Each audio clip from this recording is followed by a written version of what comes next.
வலுப்படுத்துவதற்குமான பேரணி நடைபெற்று வருகின்றது.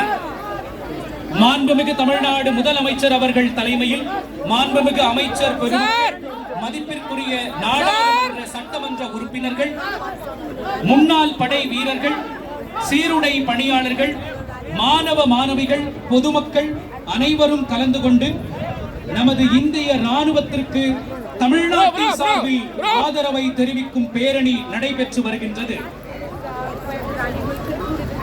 இந்திய ராணுவத்துடன் துணை நிற்போம் என்ற வாசகங்களை தாங்கி அனைவரும் பேரணியில் கலந்து கொண்டிருக்கிறார்கள். பயங்கரவாதத்தை ஒழித்திட இந்திய ராணுவத்துடன் துணை நிற்போம். நாட்டின் பாதுகாப்பில் தமிழ்நாடு எப்போதும் இணைந்து நிற்கும். நாட்டின் ஒற்றுமை, நாட்டின் பாதுகாப்பு. ஒற்றுமையும் ஒருமைப்பாடுமே நாட்டின் பாதுகாப்பு. நாடு காத்திட அனைவரும் கரம் கோர்ப்போம்.